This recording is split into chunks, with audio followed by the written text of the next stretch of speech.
Hi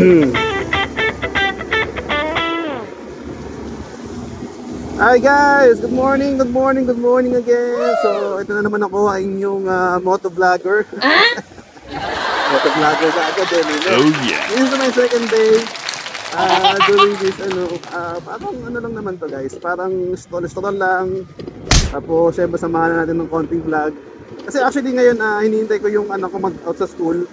So, para hindi sayang yung oras, pasyal-pasyal muna habang nagpa-vlog. Yan. School lang sa malapit. So, dito pa rin ako sa Antipolo.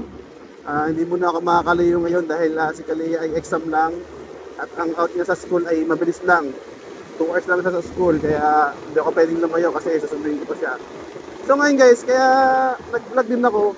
Medyo hindi naman sana inis, no? Hindi naman sana inis ako. Kaya lang, meron akong pinagsabihan. Pinagsabihan talaga, no? Hindi, sinabihan ko lang naman, out of concern. Siyempre, concern ako sa mga bagay-bagay sa paligid, di ba? Sa mga tao.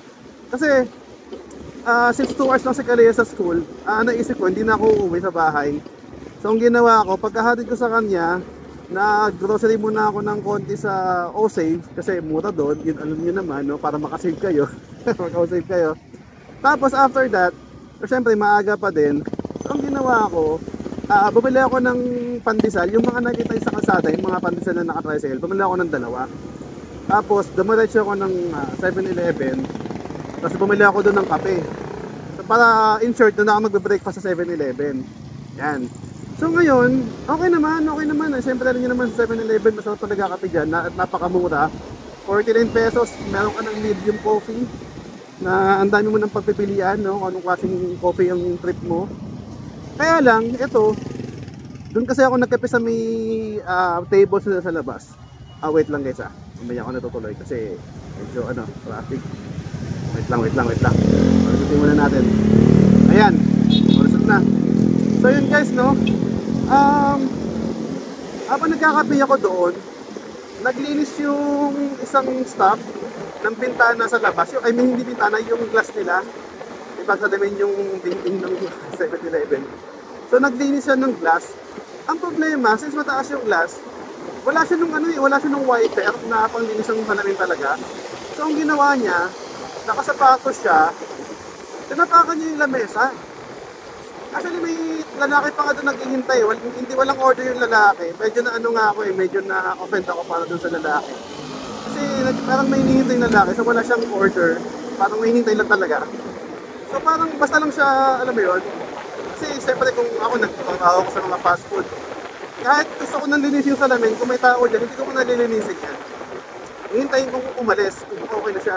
Kaya lang ginawa nung staff kanina, pinatayo niya para linisin yung salamin.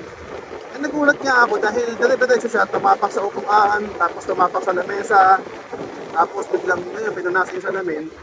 Tapos makikita mo dun sa lamesa, nagmarka talaga yung sapatos niya. So ngayon, hindi ko napigilan yung aking sarili dahil nga concerned tayo. Kasi ako, asawa ko, si Kalea, kaming pamilya, kumakain kami madalas sa 7-Eleven, diyan kami minsan nag-aalmusal. Minsan nga, kahit for example, lunch, gano'n, halimbawa, biglang lakad na hindi prepared, tapos papadaan 7-Eleven, doon nakakain. Kumakain kami diyan kami nag-dine in. Isipin mo yun, may kasama kang bata na kakain dyan. Tapos malalaman mo, tinatapakan pala yung lamesa. And sinabihan ko siya, sabi ko, sir, excuse me, maayos naman yung pagkasabi ko guys, hindi naman yung parang galit. Maayos naman, sabi ko, sir, tanong ko lang, tinatapakan niyo talaga yung lamesa, sabi ko gano'n. Sabi ko kasi kinakainan yan eh. Sabi ko, siyempre yung pinapaliwanag ko sa kanya, hindi isa sa sorry, sinasabi ko lang, sabi ko gano'n sa kanya. Kasi sinasabi ko lang pero kasi kung isipin natin, di ba, itong lamesa, kinakainan to. Hindi kita sinasabihan dahil sa kaartihan. Kasi baka isipin naman, ang arte mo naman diba? Ganun kasi madalas, pagka alam mo yun, pag may nasabihan tayo, minsan naisipin parang arte natin, baka nga may mag-comment sa inyo, arte mo naman. Pero hindi kasi guys, ang kasi doon, yung hygiene Kahit sabihin mo kasi na yes, pinupunasan naman, kaya lang nakita ko nga kayo na ang pinampunas sa lamesa, yung pinampunas rin sa salamin. So would you imagine that? Yung kinakainan mo, nilalapagan mo ng pagkain mo, tinatapakan ng sapatos. Yung sapatos natin guys, kung saan nakakarating yan, kung ano-anong natatapakan yan, di ba? Minsan nga nakakatapak pa yan ng, alam nyo na. Di ba? So hindi siya ano talaga, hindi siya dapat gano'n. Sinabihan ko siya, and gano'n naman siya, mabait naman din yung staff na sabi naman na yun nga, wala kasi silang gamit. Pero sana magawa ng ano, magawa ng resolution sa 7-Eleven kasi wala lang, medyo talagang hindi siya ano hindi siya proper for me. At kayo ba, ano ba sa tingin ninyo? Diba kasi sa kinakainan kasi yan, minsan may mga pagkain tayong nalalaglag sa mesa. Siyempre, hindi naman natin basta itatapon, di ba? Sayang, nakakapanginayang. Especially lalo pag gutom ka, kakainin mo pa rin. Di ba? So, dapat hindi ganun. Ayun na, share ko lang. So ngayon guys, ano lang, road trip lang tayo. So ito, going na ako Shopwise. Ikot lang tayo dun sa ano, kasi medyo maaga pa eh. Ikot lang tayo sa Taktak Road. Tapos itong Ferencial, tapos sundo na ako kay Kalea. Yan, so ano lang, chill road trip lang. And sa mga hindi pa dyan naka-follow, naka-subscribe sa aming mga social media accounts, pasuyo naman para naman magulag ko, no? Tapos nga pala, guys, pag pinanood niyo yung video, kung okay lang pakitapos para para sa algorithm, kasi pag hindi mo tinatapos yung video, hindi siya pinopromote ng ng YouTube or ng Facebook, kasi ibig sabihin hindi mabenta sa kanila. Well, hindi ko naman kayo masisuggest kung ayaw na po, no? Kasi nga minsan nakaka-boring naman talaga. Pero sige, okay lang. Pero at least salamat sa yung mga suporta. Okay. So ngayon guys, keep ride lang. Ito traffic, reminder, no, kapag umutot tayo, double ingat. Yan, pagsisingit tayo ng ganyan. Sobrang double ingat tayo. Yan.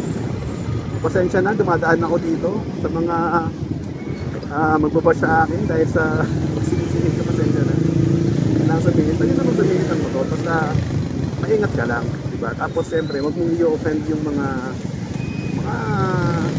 nakasamahin mong mga artista. Huwag mong sisingit ng alanganin, huwag kang biglang magkakat, yun, bawal yun. Kasi guys, i-enjoy nyo muna yung mamaya na yan siguro ako magsalita. I-enjoy nyo muna yung pag road trip natin dito sa traffic na Antipolo. Kaya gusto ko pakita sa inyo na yung Taktak Road kasi maganda doon lakad-lakad din sa mga lakad-lakad dyan, mag-jogging-jogging, marami doon. Ewan ko lang ngayon kung may jogging kasi ulan. Pero tingnan natin. Alright. Nga pala guys, no, yung kahapon, di ba nag-upload din ako ng ng motovlog natin. So, tawa lang ako ng tawa kasi naka-leather jacket ako kahapon. Ay, nung Monday pala bali yun. Yung in-upload ko kahapon. So, naka-leather jacket ako. Tapos, pauwi na kasi ako noon. Ang nangyari, tawag dito, pauwi ako, dumaan ako ng tindahan, tapos bumili ako ng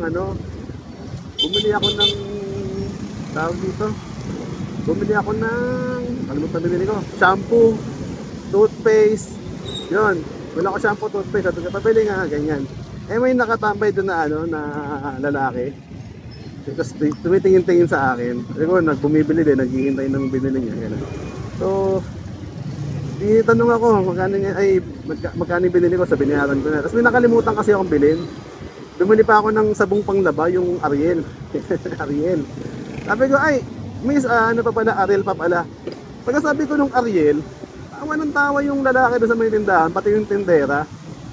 Sabi nila, sir, mukhang maglalaba ka pa. Sabi ganun sa akin. Sabi ko, maraming lagi, maglalaba pa, magugas ng plato. Bumili rin kasi ako ng joy. So sabi sa akin ng lalaki, tawa siya ng tawa.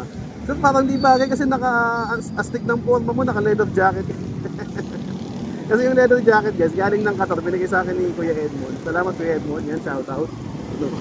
Wala lang, parang simpleng bagay, pero parang natawa din ako nung ganun yung nila, ganun yung reaction nila.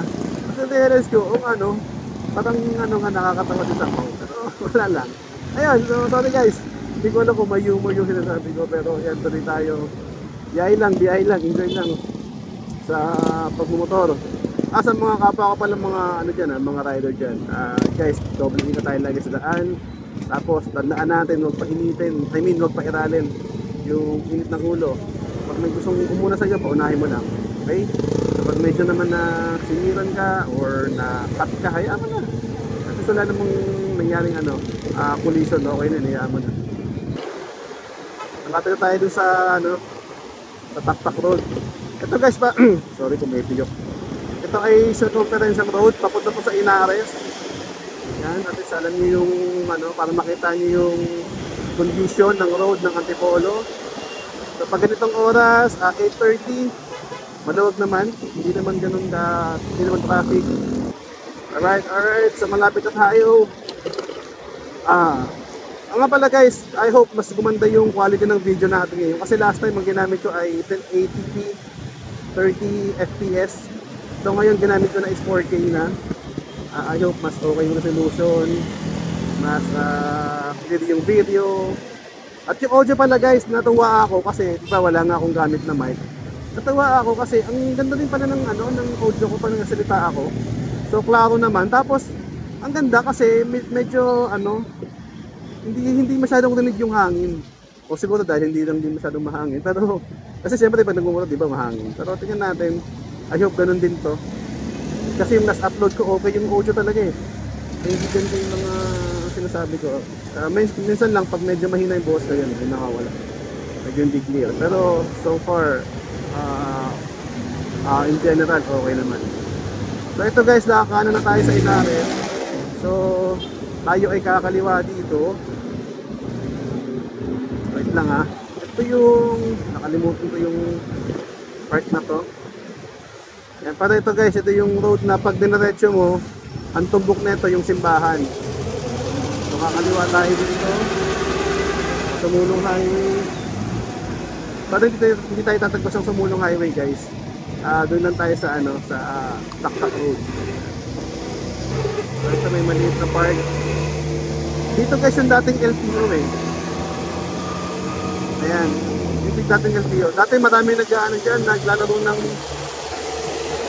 dito, ng baseball, ng soccer. Hindi ko alam bakit, wala na. Parang hindi na ulit ako nakakita. So yun tayo ngayon. Ito yung sa kaliwa ko, yung klinika. So ayan, diretso lang tayo. Ayan, dito tayo kakaliwa guys. Dito tayo sa Taktak Road. Kaliwa tayo dito para pasya lang, small lang. Kasi ano mo yun, literal na lang, ikot-ikot lang. Ikot-ikot lang. Medyo lang. Ayan. Kumanta pa no? So ito guys, ayan. Dito masyadong mag-scroll. Kasi wala dito masyadong dumadaan. Diba? Hayahay lang. Ganun lang. Ang ganda pa ng kalsada. Diba? Mabuhay Antipolo. Diba? Nice. So okay ang kalsada dito guys. May mga widening lang na medyo weird yung gilid. May mga siguro hindi na nila na-clear kaya hindi pantay. Ayan, let's go! Ay, may kainan pala dun, dami oh. May food park. Ayos yun ah. Masarap tambay-tambay na. Siguro next time doon tayo natambay. So lang. Ay nga pala guys, may kumontak sa atin kanina. Salamat sa isang resort na na-vlog natin before. Magpapa-vlog daw ulit sila. And tinatanong ako ni Sal kung magkano yung rate ko. Guys, sa pag-vlog ko, baka may makapanood dito na mayroong resort or may business na gusto yung i-vlog. Kasi yun talaga dating content ko. Nag-vlog ako ng mga resort, vlog ako ng mga kainan, or kung ano man, no. Sabihin nyo lang, i-PM nyo ako. Guys, libre lang yun. Wala namang bayad sa akin yun. Kasi, ano yun eh, win-win situation naman yun eh. Kumbaga, yung vlog, kahit pa paano makakatulong sa business ninyo. At the same time, yung mga content ko naman yung lugar ninyo or yung food ninyo, business nyo, is, at least may content ako, di ba? So win-win, walang ano yun guys, hindi ako naniningil ng kahit ano. Even yung mga, for example, kainan, kung kailangan kong bayaran yung kakainin ko or iba-vlog natin na pagkain, sabihan nyo lang ako, walang problema doon. Ano naman tayo, tulungan tayo dito guys. Maraming salamat nga pala sa mga nakakolab ko na before, sa mga resorts, salamat sa inyo, sa mga kainan, mga resto, yan, salamat sa pag-invite and pag-accept sa aking vlog, sa aming vlog. Kasi may ginagawa ko guys, ito na, dito tayo sa pinagjajamingan. Teka lang medyo delikado tong daanan na to. So ayan, ayos. Hindi ko alam kung tama yung ginawa kong pagligo, pasensya na. Pero nagdahan-dahan na lang ako. Ayan. So dito na tayo. Ayan pala guys, yung dati kasi ginagawa ko, either ako yung kumukontak or ako yung kinokontak. Yung ginagawa ko kasi, sundan ko ng mga proposal. Ano ba, may nakita akong resort, gusto ko i-vlog. Sundan ko ng proposal, kung pwede ako mag-vlog. Okay, mga kainan. Likewise, minsan naman may mga kumukontak din pag napapanood siguro nila yung mga video na nagawa ko na. So yun, sabihan nyo lang ako. Walang ano yan, walang bayad, libre lang. No? So yan guys, dito pala, madalas din ako magpunta dati dito. Ano lang, ikot lang, minsan tumatambay dyan sa gilid-gilid. Tapos dulo kasi may kapihan eh, minsan doon ako nagkakape. Kasi maganda umano dito, parang ang refreshing sa lugar na to. O diba kahit pa paano may mga nag-walking jogging pa rin kasi kahit maulan. Pero guys, kapag maganda ang panahon, kahit weekdays, ngayon ay Wednesday eh. Pag maganda ang panahon guys, kahit weekdays, ang dami dito, mga nagbabike din. Yan, yung iba, nakatambay sa gilid, siguro nagpapahinga din, tapos maraming naglalakad, maraming jogging, yan. Tapos yung iba nga yan, nagbabike oh. Dito yung church na maganda guys eh. Ayan oh. Sa kaliwa, sorry kasi nasa katawan ko yung cellphone eh. Kaya hindi ko mailiko. Ayan, ito yung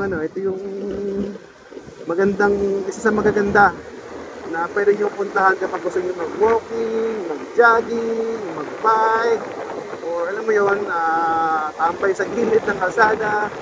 Okay talaga dito guys. Ako, nakatambay ako dati dito ng matagal-tagal, yung parang, hindi ko alam, naman ako umuwi noon, pero susunduin ko si Kat sa Eastwood eh. So, galing yata ako ng school ni Kalian, hindi ko na maalala. So, instead na umuwi, dito na ako nagtambay. Sa gilid-gilid lang guys, upo ka lang dyan. Okay na, solve na. So, ito yung mga kaya dito yung mga kainan, mga kapihan na abot kaya ito guys. Presyong to guys, presyong tindahan. So, mga pagkatiga dyan, 3-in-1, 15 pesos lang. Tapos, ayan, ay wala na yung binibilang ko dati. Ay, ayun yata. Ayun. Eh, meron dyan guys, mabibili ka pag naabutan mo pa meron. Makakabili ka ng pansit, ng kung ano guys, mga almusal. So, ayun, may ano na pala doon, may court. So, ikot na tayo guys. Pinakita ko lang talaga sa inyo to. So, may basketball court doon, sana pwede maglaro. So, ayan. Let's go. Ikutin ko lang ulit, papunta naman sa kabila, doon tayo dadaan sa may Robinson Space. Tapos paikot, papalik na ng dito, tutong pa tayo sa Uro, tapos sunod na ng Galia. Pakita ko lang sa inyo yung kalsada. At least siguro kung habang nag-ugos kayo ng plato, habang naglalaba kayo, naglilinis, nagtutupin ng damit, at least may mapanood nyo itong vlog, sana lumalabas sa inyo mga tips. Hindi ko alam guys. Nalulungkot pala ako kasi yung YouTube ko, nasira yung algorithm. Wala na halos views. Dati yung binablog ko, puro mga resorts lang. Ayan, gumanda na yung gumanda na yung views ko. Nagkaka-views na, minsan kaka-upload ko lang, may 1K views agad. Kahit pa paano talagang madami ng views. Ngayon, nasira yung algorithm kasi nga, wala na akong ma-vlog ng mga resorts. Medyo nahirapan na ako makahanap ng iba vlog kasi yun yan, nag-send ako ng proposal. Wala nang halos nag-reply. Tapos, yung iba naman, nagkaroon kami ng schedule, kaya lang, minsan nagiging busy tapos malalayo. Yung iba sa sa Real, Quezon, yung iba Laguna. Yung mga reset, mga previews, mga huli na i-vlog ko, especially yung Coops, malayo na yung guys, malapit din sa sa kilometer 19, Panta, malapit din doon. Dulo-dulo na ng Tanay. So, makaano ko din, makabawi. Tapos yung YouTube ko pala guys, nakakalungkot, na-demonetize. Pero kasalanan ko naman yun. Kasi nung time nga na wala na ako na ito content, ang ginawa ko, nag-upload ako ng mga video clips, ng mga movie, mga action. Akala ko okay lang yun kasi pag mga short, kasi nag-search ako ng tawag dito, kung pwede ba mag-upload ng mga ganon. So mga lumalabas is at least parang wag lang lalagpas ng mga 5 minutes, ganyan. So akala ko okay lang pag mga short feed, so ina-upload ko sa YouTube short. Tapos yun, bigla na lang nag-message sa akin yung YouTube na temporary demonetize yung aking YouTube. So nakakalungkot pero okay lang, babawi tayo. So ngayon, kailangan ko ulit i-hit yung qualification Sa subscribers, walang problema kasi meron tayong 5,000 subscribers. Thank God. Salamat sa mga sumusuporta. Pero yung watch hours na 4,000 doon, medyo kulang pa ako ng almost ay lagpas 500. So kailangan trabahuin, kailangan mag-upload para mahit ulit yung watch hours at mamonetize yan. Yung may pending pa ako doon nakita na $70 or almost $80 na yun, hindi naman nawawala, nasa ano ko naman, nasa AdSense.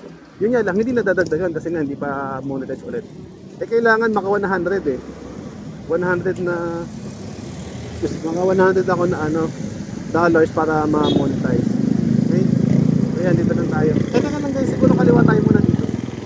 Wala ko lang naisip kasi maaga-aga pa. Makita ko yung oras 8:40 pa lang. So maaga pa. Ay hindi wala. Medyo ano na pala. Hindi na pala kasi baka matagalan naman ako masyado. Gusto ko sanang umikot doon sa ano, dyan lang sa loob. Makita ko lang sa inyo yung Sinavillas. Maganda kasi yung makita dahil maganda yung, pero next time na lang siguro guys, sorry. Kailangan na natin magmadali at yung aking uli kaiha ay maghihintay sa kanyang school. At exam noon, kaya baka na-stress ang utak. So ayan, diretso lang tayo. So ito guys, yung LeBlanc. Ayan, sa mga gustong mag-hotel, guys, para-recommend ko yung LeBlanc guys, maganda dyan. Tapos, siyempre, common naman, meron na silang free breakfast. I guess depende sa room na kukunin niya, pero mostly good for two. Only buffet yun guys. Only buffet. Buffet yun guys, only yung breakfast nila. Maganda dyan guys sa LeBlanc kasi maganda yung mga rooms nila. At the same time, siyempre may swimming pool. Tapos ano lang, wala lang, ang ganda ng design ng room nila. Especially yung family room, malawak. Parang buong bahay talaga guys, parang buong unit ng condo. Kaya taga lang guys, medyo naman ako doon. Ayan, pwede tayo. So, sa kaliwa ako guys, yan yung Robinson's Place. Ayaw nakikita ninyo. Yan. So ito, dadiretso na tayo ulit. Iniisip ko kung dadiretsuhin ko na tong patagos ng maps or kakanan ako dito banda para ang labas ko ay Santo Niño. Kasi minsan mas maganda dumaan dito eh. Especially kapag nag-traffic dito pa sa may San Jose National High School. Ayan. Pero sige, tingnan natin. Diretso na lang siguro. 8:45, naman ba ako 15 minutes bago mag-out si Kalia. And nga pala, sana tuloy-tuloy yung video. Kasi since nasa dibdib ko yung camera, yung cellphone ko, hindi ko sure kung nakita eh, kung mag-play, pero sana mag-play naman. Diretso lang. Ito guys, napaka-sarap mag-video dito sa Antipolo kapag ganitong oras. Walang masyadong traffic. Okay na okay yung klima ngayon, nice. Hindi mainit, kahit mag-alas 9 na. At wala rin ulan, yun ang mahalaga. Narinig yung busina guys. Pang ano yung busina pala nito, pamputo, kaya ipapabalik ko yung stock. Pero at least nagagamit. So yan guys, minsan dyan ako kumakanan, no? Yan. Ang tagos niyan, pasandan ninyo, kakaliwa ka lang dun sa may ano, bandang 167. Kasi ang anak ka na sa Santo Niño. Pero sige, dito muna tayo. Diretso muna tayo. Mukhang hindi naman traffic eh. Yan. Alright! So nakita ko sa kanan yung mga tupad. Salamat po sa paglilinis sa ating kapaligiran. Malaking tulong talaga guys pag mayroong naglilinis. At ako naiinis lang din talaga ako minsan sa mga taong ano. Di ba minsan may sinusundan ka, tapos magpapato ng basura. Di ba, alam mo yun, yung minsan yung inunuman ng, minsan yung plastic ng soft drinks, or bote ng kung ano mang inumin. Alam mo yun, nakakabato rin eh. Wala man lang ano eh. Wala man lang concern sa kapaligiran. Sana yung mga gumagawa nun, magbago na kayo. No? Magbago na kayo. Huwag kayong tapon ng basura. Ang basura dapat nilalagay sa basurahan, hindi sa kutasan. So, maging concern tayo sa paligid, sa mga tao sa paligid natin. So, huwag naman tayo magkalat. Alright? So, dito guys, ito yung minsan iniiwasan ko, itong part na to kasi ito yung madalas ng traffic. Itong intersection. Baka sa kabila traffic na. Pero buti ngayon ay hindi naman traffic. Nakakita ako guys, may nakaabang ng stoplight. So mukhang magkakaroon ng stoplight dito dahil actually ito na yung ano eh. Ito na yung main highway eh, kasi dito na umiikot yung mga jeep na pababa ng lane. Pababa ng Sumulong Highway, dito na nila pinadaan. Matagal na yun guys. Dito na nila pinapadaan sa stopwise yung mga pababa. Alright, sige, I think ganito na lang muna ang ating motovlog for today's video. Salamat sa panonood, salamat sa support guys. Later on, kapag medyo okay na yung schedule natin, kapag medyo okay na si Kat, ito yung mga anak, try natin magmotor ng palayo-layo naman.